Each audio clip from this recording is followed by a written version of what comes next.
So we're in 2020 now, the beginning of what so many people recognise is probably the most important decade that humanity has ever faced.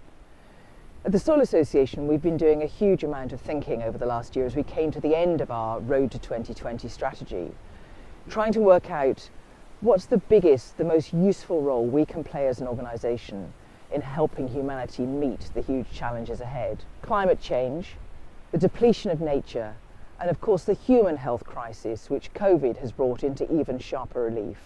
We know that over the next decade we need all of our land to be farmed agroecologically, like organic farmers do.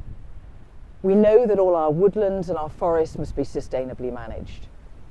And we know that to achieve that, we're going to have to change the way we eat as well, the way we consume. And at the same time, we need to keep challenging ourselves as to how much more organic farming systems can deliver, how much more nature we can allow to thrive, how much more health we can generate through the foods that we produce. And then finally, we need to share that. We need to share what we've learned generously with the wider world, because this is not a time to sit in our ivory towers or our silos. This is a time to come together to shift all of the way we eat, farm and care for the natural world.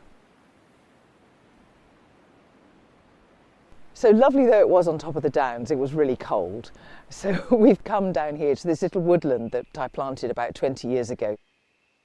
And it's lovely to be down here because it's a good example, I suppose, of one of the things we've tried to do as a business, which is to create an amazing woodland with walks and picnic benches for the community, the village, just half a mile away to enjoy. Everything we've done has had a goal which is wider than just trying to make a financial return. And for me, businesses need to have a purpose these days if they're going to survive and thrive. Our customers want it, and probably even more importantly, our staff want it too. We've done the same things in the way that we look after our cattle or rear our calves, the way we're trying to actually evolve the grassland we grow to be better for the soil. When we established our pig enterprise 35 years ago, it was because I was so shocked by the way most pigs were living their lives at that time, incarcerated in concrete. I wanted to show that it was possible to give pigs a fantastic life, the life they deserved, as well as to do that in a financially viable way. Even in the way that we bring people into the pub, we don't lecture them about organic and organic food. We just try and feed them really well and hope that they'll have a real interest in what we're doing. We show them the farm, we show them what we're doing, and they get it. But they understand that we are a campaigning business. And I think that's what people are looking for today. And I think that for staff working within a business too, it's hugely motivating. Young people today, I see more and more, want to work for an organisation, whether it's a charity like the Soil Association or a business like ours, that is trying to make the world a better place. So businesses with a purpose, that is the future. And it's a beautiful future if we can make it work. I've loved working in the organic movement because you're working with so many like-minded people who are there to try and make a profit. We all have to do that, but they're there because they believe in something bigger. Businesses can lead the way on the big stuff now. In business, we can move faster than governments can very often. And we can give governments the confidence, the mandate, the pressure to make the changes we need to the playing field so that everybody can start to deliver at a higher standard. We can make it easier for our customers to do the right thing, to make things normal that felt exceptional just a few years ago. And that feels like a great challenge, and one that I know every business in the room here today is well up for. So I think one of the challenges for business now is to think through how we can find win-win-win solutions that play against the climate, the nature depletion and the health challenge. Because quite often the world is facing us with trade-offs.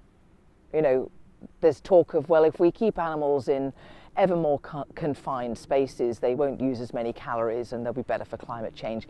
We have to have those clear ethical red lines that mean we don't stray into territory which is basically inhumane, either for people or for the animals we look after.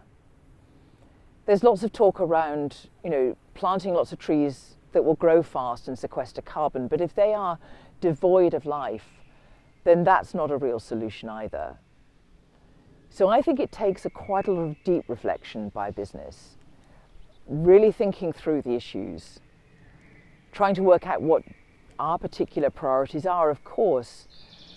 So that's where organic has such a strong role to play, because it is a solution to so many of the challenges the world is facing. If we do it really well, we can reverse the loss of biodiversity. We can feed people healthily and well. And we can reduce our impacts on the climate. That's an extraordinary place to be in as a sector today. And it's a huge responsibility too. This is important stuff. This is the stuff that will determine the prospects for future generations. So it feels like quite a responsibility, but we also need to wear it lightly because we need to attract people to our party. We want people to be part of this with us. The next 10 years will be crucial.